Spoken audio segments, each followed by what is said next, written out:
कि मनुष्य के जीवन में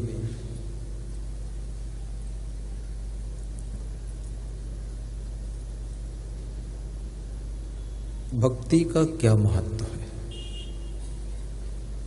संपत्ति का क्या महत्व है, धन बड़ा है कि धर्म बड़ा है, भक्ति बड़ी है कि संपत्ति बड़ी है, ये प्रश्न है।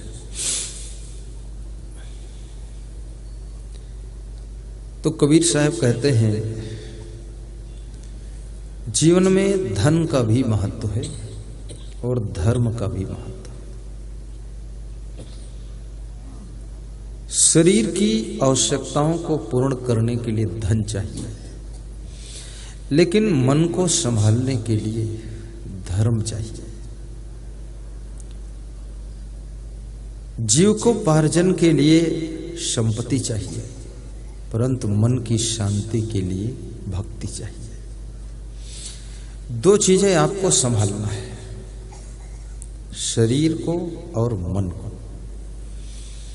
ज्यादातर लोग शरीर को भी नहीं संभाल पाते, शरीर बहुत रोगी हो जाता है, शरीर बहुत बीमार होने लगता है। और ये शरीर मोक्ष का द्वार है। तुलसीदास ने मानस में लिखा है, श्री राम ने पूर्ववासियों को समझाया है कि साधन धाम मोक्ष कर द्वारा, ये मोक्ष का द्वार है, लेकिन ये बीमारियों का घर भी है, इसमें बहुत रोग भी है। तो सर्वप्रथम शरीर को संभालो। कैसे संभालोगे शरीर को? ज्यादा बीमार ना हुआ करो। तो कैसे बीमार नहीं हो गया? ज्यादा सर्दी बढ़ गई, अचानक आपको सर्दी जुकाम हो जाता है, ज्यादा गर्मी हो गई तो आप बीमार हो जाते हैं। मनुष्य का शरीर बड़ा नाजुक है, बहुत कोमल है, इसलिए इसको सुविधा भी चाहिए। गर्मी में थोड़ा सा कूलर की हवा चाहिए, पंखा की हवा चाहिए, ज्यादा गर्मी हो तो एसी की भी हवा चाहिए, ज्यादा ठंडी है तो कंबल चाहिए, रजाई चाहिए, बहुत ज्यादा ठंडी है तो फिर हीटर भी लगाना पड़ेगा। और कमजोरी शरीर में आ गई तो थोड़ी दवा भी खाना पड़ेगा। दवा खाना कोई बुरा नहीं, लेकिन हमेशा दवा खाना खतरनाक भी है, कभी कभी खा लेना चाहिए। और फालतू दवा खाना, कोई बीमारी नहीं है फिर भी खाना, तो वो तुम जानो क्या होने वाला है।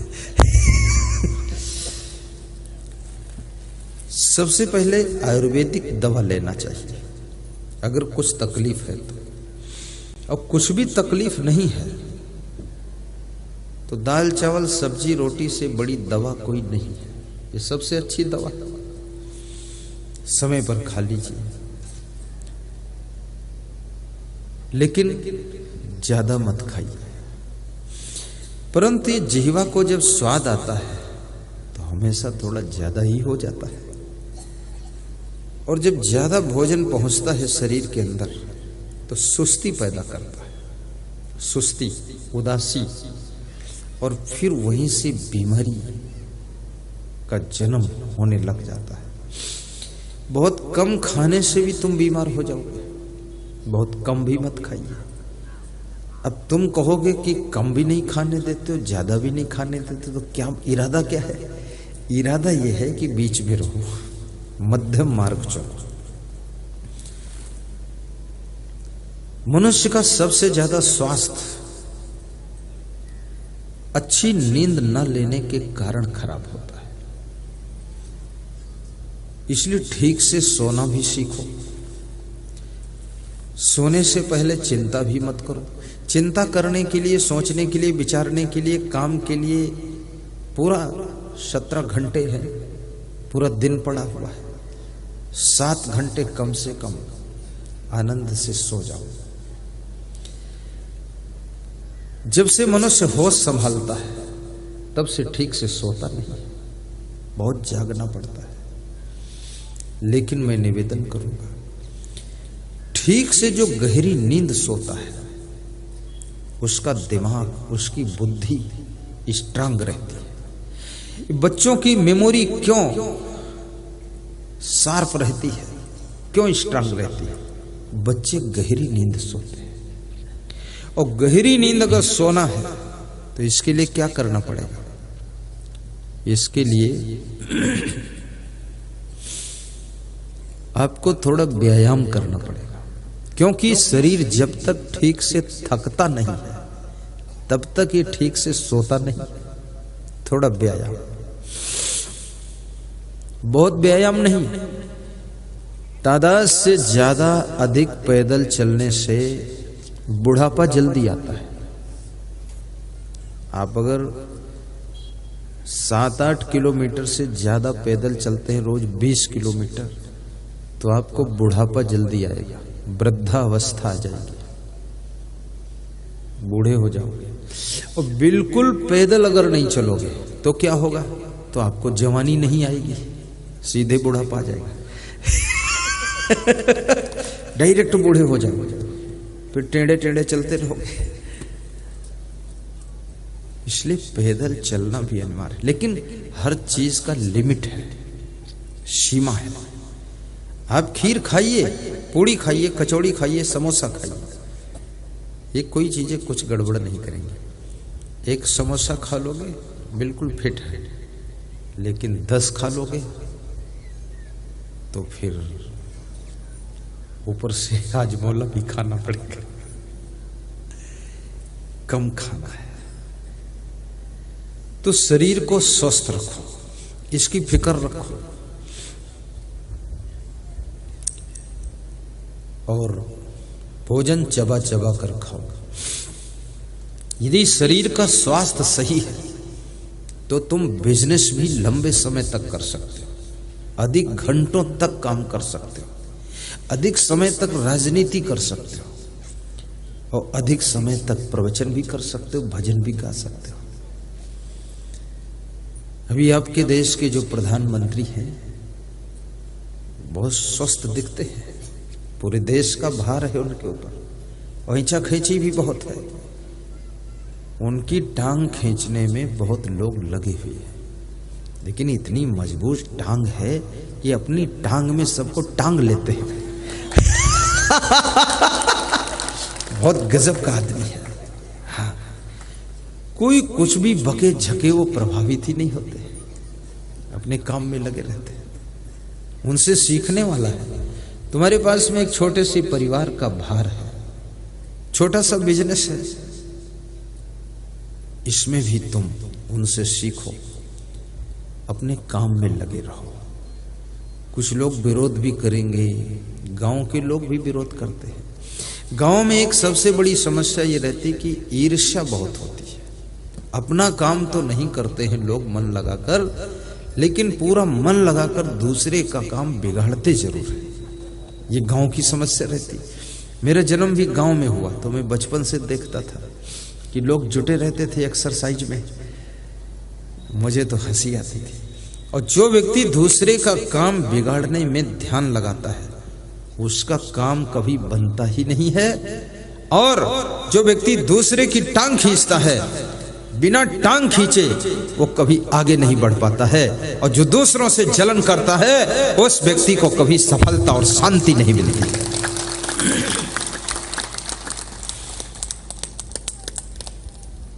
श्री कृष्ण कहते हैं श्रीमद् भगवत गीता में, यद्रच्छा लाभ संतुष्टो द्वंद्वातीतो विमत्सरः समः सिद्धाप सिद्धोपि चक्रत्वापि न निबद्धते। श्री कृष्ण कहते हैं यद्रच्छा लाभ संतुष्टो, सुखी रहने का तरीका, जो लाभ मिला है उसमें खुश हो जाइए, जो मिला है उसका आनंद लीजिए। अपने मन को संतुष्ट करना भी सीखो। दूसरों को तुम रोज समझाते हो, आप देखिए हर आदमी किसी न किसी को समझाते मिलेगा आपको, कोई न कोई को समझाता रहता है। पत्नी अपने पति को समझाती रहती है, हर पत्नी लगभग समझती कि हमारा पति कम बुद्धि का है, इसको बुद्धि दे दूं तो ठीक रहेगा।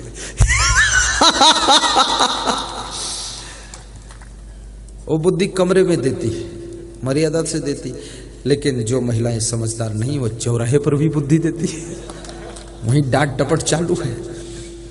उत्तर प्रदेश में एक गांव में सत्संग था, तहसील थी। सत्संग करके मैं निकला गाड़ी से, मंडप के बाहर हुआ, सड़क पर उसी समय बिजली चली गई। तो एक पत्नी अपने पति को डांट रही थी, तो मेरी गाड़ी की लाइट में वो दिख रहे थे पर हम नहीं दिख रहे थे। तो हमने कहा ऐसा भी अध्याय शुरू होता है क्या? अभी तो प्रवचन खत्म हुआ, इनका दूसरा अध्याय शुरू। वो पति पत्नी दोनों मेरे परिचित थे। तो मैंने कहा कुछ हो सकता मेरे समझाने में कसर रह गई है, तो इनकी वाइफ वो कसर मिटा रही है, समझा रही है। सब समझाते ही रहते हैं, बाप बेटे को समझा रहा है, बेटा बाप को समझाता है, कभी कभी सासू बहू को समझाती है, पति पत्नी को समझाता है, माँ अपने बच्चों को समझाती है, सब लोग समझाते हैं। इसका अर्थ क्या हुआ? समझाने वालों को भी लोग समझाते हैं, समझाने वालों को भी कोई और समझाता है। कि हमारे पास में कहीं ना कहीं नासमझी भी है, और जो समझाते हैं, समझने वाले समझना नहीं चाहते, समझने वाले नाराज हो जाते हैं कि तुम हमारे पीछे क्यों पड़े, फिर हमको इतना बार बार क्यों समझाते, टार्चर क्यों करते हो, बार बार क्यों समझाते हो? जो तुमको बार बार समझाता है वो स्वयं से ज्यादा आपको मानता है, इसलिए बार बार समझाता है। जो व्यक्ति दिल से निकल जाता है उसको समझाने का कभी मन नहीं होता है, जो दिल में बसा हुआ है उसी को समझाने की इच्छा होती है। इसलिए आपकी वाइफ ही कभी समझाए, आपका पति समझाए या माँ समझाए तो उनको धन्यवाद देना, नाराज ना होना, कहना बहुत अच्छा है, अभी भी आपको मेरी फिक्र है, बहुत अच्छा है। मैं अपने गुरुजी से पूछता हूँ कभी कभी, गुरुदेव हम लोग जा रहे हैं सत्संग में, कुछ समझा दो। गुरुदेव क्या कहते हैं? अरे तुम सबका समझाओ, तुमका हम का समझे। बहुत कम समझाते हैं, बस इतना ही बताते हैं जल्दी लौट आना, उधर ही कहीं प्रेम में सिया राम के यहाँ मत रह जाना। लौट आना, बस ये बात कह देते। समझाने वालों को धन्यवाद दीजिए। तुलसीदास ने एक चौपाई रामायण में कही है कि मेरे गुरु का नाम नरहरिदास है। क्या नाम है? नर माने मनुष्य और हरि माने भगवान। गुरु वह है जिसका रूप तो मनुष्य का है लेकिन स्वरूप भगवान का है, वो गुरु होता है। उनके गुरु का नाम नरहरिदास था। तो नरहरिदास तुलसीदास को समझाते हैं। तो तुलसीदास क्या कहते हैं? तुलसीदास बहुत बुद्धिमान व्यक्ति है, विद्वान है, महान है, समझदार है। तुलसीदास ने लिखा है कि मेरे गुरु ने मुझे बार बार समझाया है, बार बार समझाया, लेकिन मेरी समझ में थोड़ा ही आया है, और जितना समझ में आया है वो मैंने रामायण लिख दिया है। यदि पूरा समझ में आ जाता तो कितना बड़ा ग्रंथ बनता, सोचो। थोड़ा समझ में आया। तो तुलसीदास ने जो चौपाई गाई है वो चौपाई मैं सुनाता हूं। तदपि कहे ओ गुरु बारही बारा, बारही बारा। तदपि कहे ओ गुरु बारही बारा, समझी परी कछु मति अनुसारा, समझी परी कछु मति अनुसारा। तद्यप गुरु ने बार बार समझाया, लेकिन मेरे मति के अनुसार कुछ ही समझ में आया। भाषा बद्ध करब माई सोई, उसको मैंने भाषाबद्ध कर दिया, रामायण लिख दिया। ये थोड़ा समझ में आया, उसमें इतनी बड़ी रामायण। पूरा समझ में आ जाता तो कितनी बड़ी रामायण बनती, सोचिए। लेकिन तुलसीदास कभी उबते डूबते नहीं है। गुरु बार बार समझाता है और तुलसीदास श्रद्धा पूर्वक सुनते रहते हैं। शिष्य वही है जो सुनने से कभी तृप्त न हो, और गुरु वही है जो समझाने से कभी थकान एहसास न करे। माता पिता गुरु का काम भी करते हैं, इसलिए कई शास्त्रों में लिखा है कि माता पिता प्रथम गुरु है, ऐसा लिखा है ना, क्योंकि वे ऐसे ही समझाते जैसे गुरु समझाता है। इसलिए माता पिता का हमेशा सम्मान करो।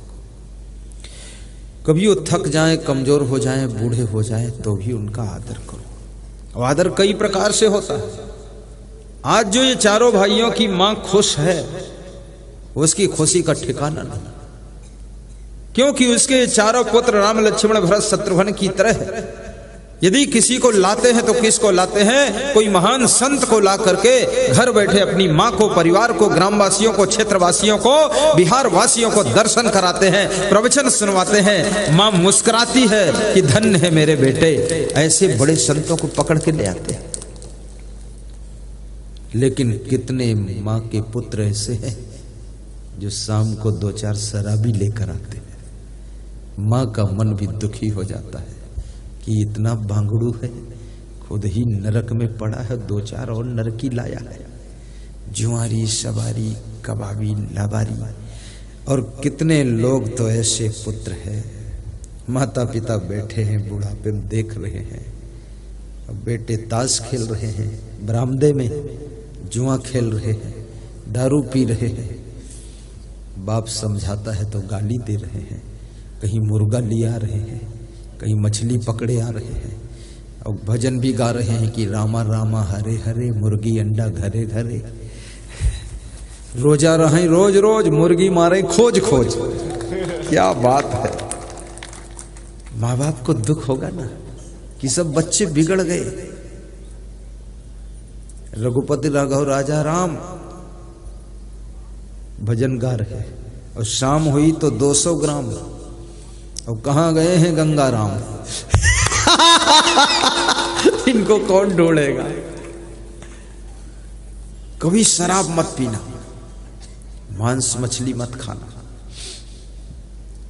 क्यों? क्योंकि सबसे श्रेष्ठ धर्म यदि कोई है तो दया धर्म है। चाणक्य से पूछा है किसी ज्ञानी ने कि सबसे बड़ी तपस्या क्या है, सबसे बड़ा सुख कहाँ है, सबसे बड़ी मनुष्य की बीमारी क्या है, और सबसे बड़ा धर्म क्या है। 4 सवाल किए। चाणक्य एक ही श्लोक में जवाब देते हैं कि शांतुल्यम तपो नास्ति, शांति से बड़ा कोई तप नहीं। और शांति का मतलब क्या होता है? शांति की पहचान क्या होती है? बस ऐसे बैठ जाओ, ये शांति थोड़े है, ये तो आलस्य भी हो सकता है, चुपचाप बैठे हो। शांति की पहचान है आपका प्रसन्न रहना। जो प्रसन्न है तो समझ लो शांत है, और शांति जब तक नहीं होगी तब तक मुखमंडल पर प्रसन्नता और खुशी झलकेगी ही नहीं। इसलिए प्रसन्न होना कठिन है। ज्यादातर लोग दुखी रहते हैं। उनसे पूछ लो क्या दुख है, ऐसा चेहरा क्यों बनाया है? बोले हमारा ऐसा शुरू से बना हुआ है। शुरू से बना हुआ है। अरे इस कुदरत ने किसी के चेहरे को मुरझाया हुआ नहीं बनाया है, सबके मुखमंडल को गुलाब के फूल की तरह खिला हुआ बनाया है। लेकिन इस माया मोह में फंस करके तुम विवेक को खो देते हो, संयम की राह से तुम भटक जाते हो, तब तुम्हारे को शांति और प्रसन्नता कभी मिलती नहीं है। इसलिए टेंशन और दुख में ऐसा चेहरा हो जाता है। थोड़ा जोरदार ताली बजाया करो। ये शमशान घाट नहीं है। कुछ लोग समझते मरघट में आए हैं गुरुजी को दफनाने के लिए। यहाँ गुरुजी मरे थोड़े हैं, गुरु तो सबको जिंदगी देने आए हैं। ये उत्सव है, उदासीनता का प्रोग्राम नहीं है। ये कार्यक्रम जीने की कला सिखाने के लिए कार्यक्रम रखा गया है। ये मुर्दे जैसे रहने के लिए नहीं रखा गया है। जो लोग मुर्दे जैसी जिंदगी जी रहे हैं उनकी जिंदगी में डबल जान फूंकने के लिए ये कार्यक्रम परोरा सनहा में रखा गया है। ये मनुष्य मात्र के कल्याण के लिए कार्यक्रम है और सबके उद्धार सुधार का कार्यक्रम है। ये तो बड़ी कृपा है इस साहू परिवार की, जो अपने जन्मभूमि को धन्य कर रहे हैं।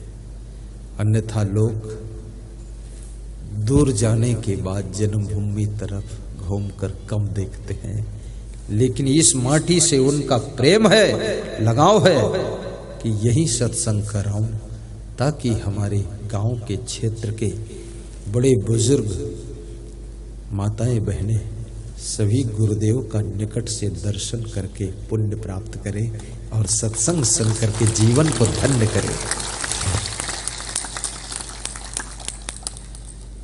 साहिब बंदगी बोलो।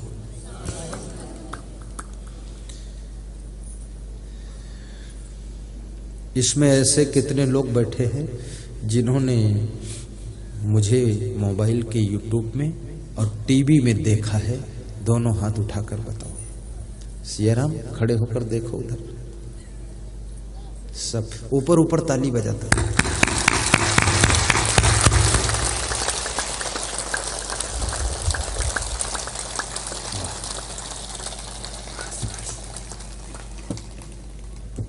बहुत अच्छा लग रहा है।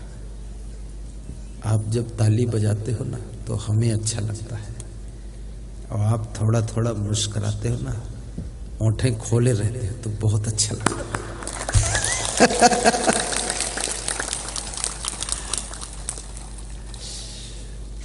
मुस्कुराते रहो, गुनगुनाते रहो। गा दूं? 2 मिनट लगेगा। गाऊं? मुस्कुराते रहो, गुनगुनाते रहो। काम करते करते भी कभी कभी भजन गुनगुनाया करो, कभी कभी काम करते करते प्रवचन सुना करो। किचन में भोजन बना रहे हैं, मोबाइल चला दिया, प्रवचन सुनते रहे। अभी आपके भाई बता रहे थे कि पहले हम प्रवचन सुनते थे तो छोटी स्क्रीन में आनंद नहीं आता था, तो दुकान में ही बड़ी स्क्रीन लगा दिया, और जितने कर्मचारी वो भी सुनते हैं और हम भी सुनते, अब आनंद आता है। प्रवचन सुख देता है। मुस्कुराते रहो, गुनगुनाते रहो। हीरा लाल, सबको हीरा बना दिया आपने। हीरा पायो गांठ गठिया। हीरा लाल का प्रेम बहुत है, बहुत श्रद्धा है, सब भाइयों का स्नेह बहुत है। मैं शुरू से यही देख रहा हूँ, कल से यही रीडिंग कर रहा हूँ, पूरा डायरी बना रहा हूँ एक।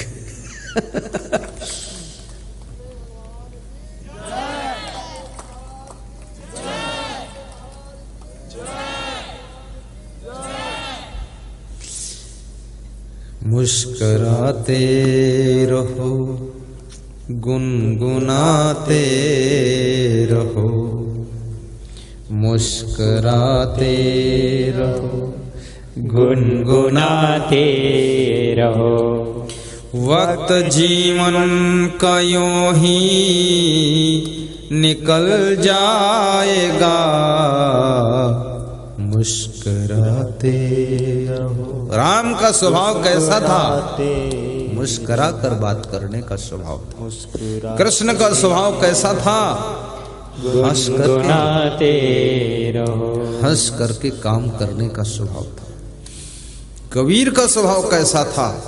प्रसन्न रह करके काम करने का स्वभाव था। लेकिन तुम्हारा स्वभाव कैसा है? दुखी होकर के काम करने का स्वभाव है। दुखी नहीं होना है। कर्म को पूजा समझो, पूजा को कर्म न समझो। मंदिर में पूजा तो थोड़ी देर तुम कर सकते हो, लेकिन सुबह से लेकर जो शाम तक कर्म करते हो, उसको यदि पवित्र मन से करते हो तो तुम्हारा कर्म ही पूजा बन जाता है। जब कर्म पूजा बन जाता है तो जिंदगी तीर्थ बन जाती है। मुस्कुराते रहो, गुनगुनाते रहो, मुस्कुराते रहो, गुनगुनाते रहो।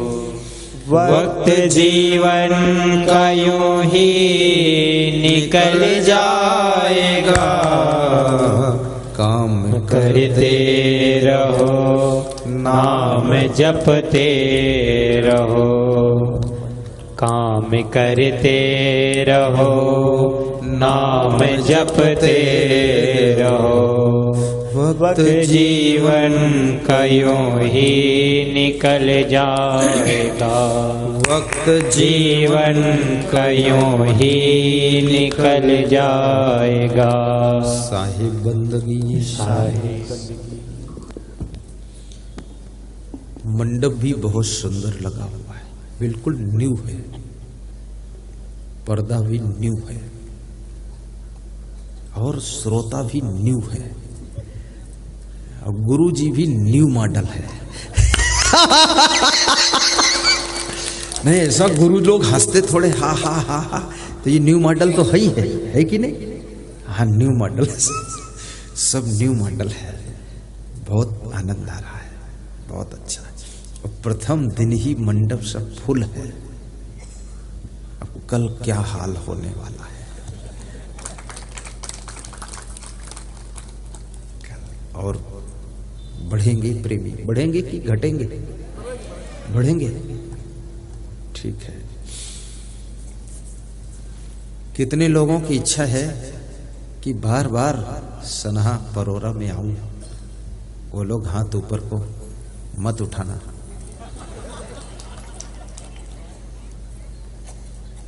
जिनकी इच्छा है बार बार आओ, हाथ ऊपर को मत उठाओ। आप बोल जाते हो, उठा देते हो। बार बार आना पड़ेगा। भंवरा वही बार बार जाता है जहां पर फूल खिले होते और फूल में सुगंध और सौरभ होता है।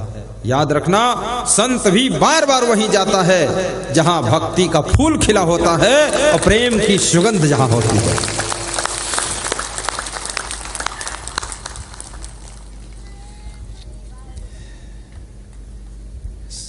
सब महिलाएं खुश हैं, साहेब बंदगी पहले से जानती है। बार में बार सतगुरु दर्शन दीजो आवीने।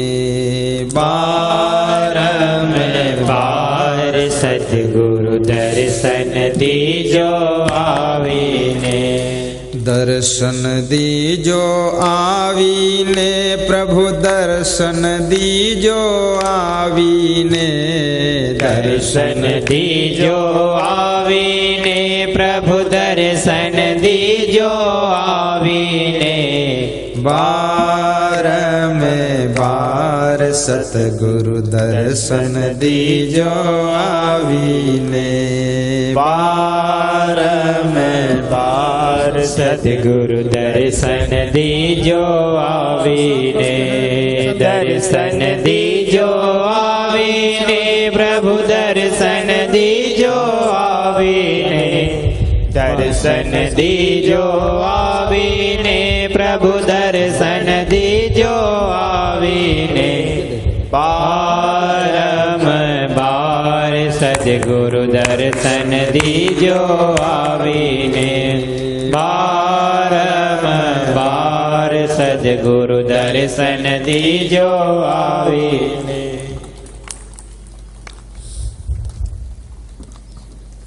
साहिब बंद किया। बार बार दर्शन देने की याचना है, क्योंकि मन बार बार दर्शन प्रवचन जब पाता है तो ये मन सही राह पर चलता है। बहुत दिन दर्शन जब नहीं मिलते हैं तो मार्गदर्शन भी मिलना बंद हो जाता है। जब सत्संग नहीं मिलता है तो मन गलत राह पर जाने लग जाता है। इसलिए बार बार दर्शन चाहिए। आज भागलपुर से एक भक्त आए थे, यादव जी। पति पत्नी बड़े खुश थे। स्पेशल माला लाए, 2 चादर लाए, गुलदस्ता 2 लाए। बोले प्रोग्राम भी कराऊंगा, कहीं बैठे हो तो खड़े हो जाए। भागलपुर के यादव जी, देख लो उनको, वो वाइफ है। दोनों खुश कितना है देख लो। इनकी खुशी फोटो खींच लो। बहुत प्रसन्नता। जो खुशी रामायण में लिखा है, बैठो। संत मिलन सम सुख जग नाही, नहीं दरिद्र सम दुख जग माही। संत मिलन सम सुख जग नाही, नहीं दरिद्र सम दुख जग माही। बड़ी मस्त बात है। संत के मिलन के समान जगत में कोई सुख नहीं।